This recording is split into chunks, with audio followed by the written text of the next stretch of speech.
Hi, this is Taryn Grome, editor of Pharma Voice. We met with numerous inspirational thought leaders at this year's DIA annual conference as part of our Editors Take video series. I hope you enjoyed this discussion. In this episode, Taryn meets with Cy Pretorius, Chief Scientific Officer, PAREXEL. Welcome to Philadelphia and the 2016 DIA conference. Thank you, Taryn. What industry trends are you observing this year? I think to me the underlying theme is still that we as an industry are trying to develop safe and effective drugs and affordable drugs better. With better I mean faster, cheaper, and obviously also with less risk.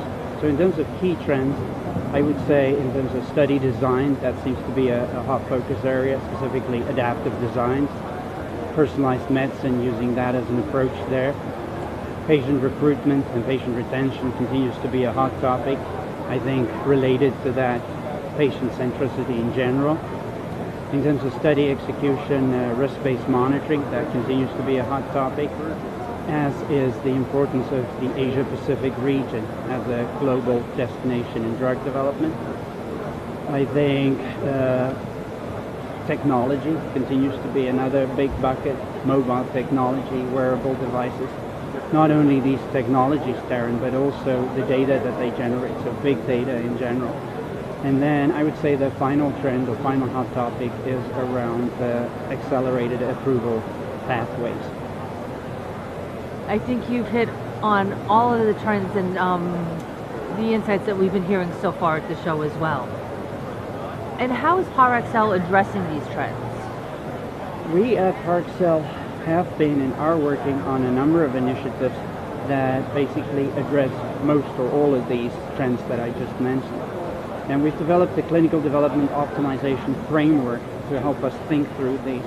And in essence, we've grouped these initiatives that we're working on into 4 buckets. First one around better study design.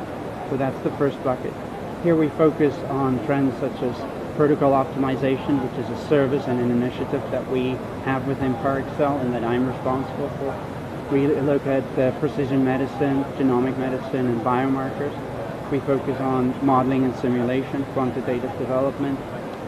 Adaptive designs is another big initiative on the PAREXEL side. And then very importantly, how do we make sure we have the right patient at the right site in the right country? So that's sort of some of the initiatives that we're embarking on around study design, optimizing that.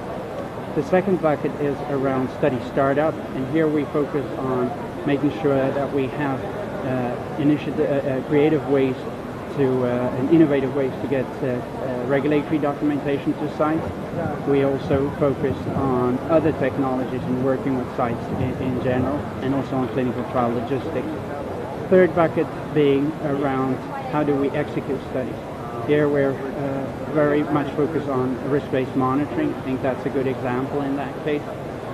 Also some of the endpoints related to imaging and other endpoints that are very much in focus at this point in time. And then the final bucket is around how do we analyze data and how do we submit it. And here we have big initiatives around accelerated approval pathways.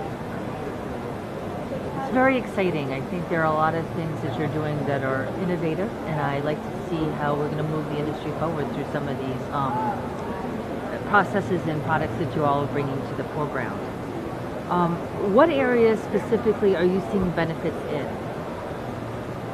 I think the study design piece is probably one of the areas that I personally am most involved in. So how do we use innovative designs?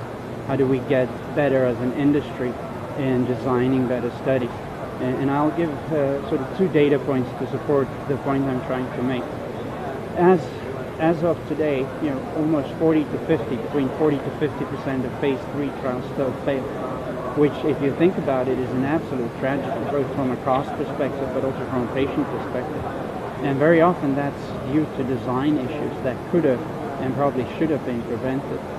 And then a second data point is about 2/3, or 66% of phase 3 protocols currently have at least one or more amendments.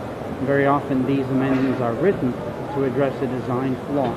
And so a lot of the initiatives and a lot of the effort that we at PAREXEL and that I am putting in personally is around how do we get better at designing protocols that would ensure success and would ensure proper drug development.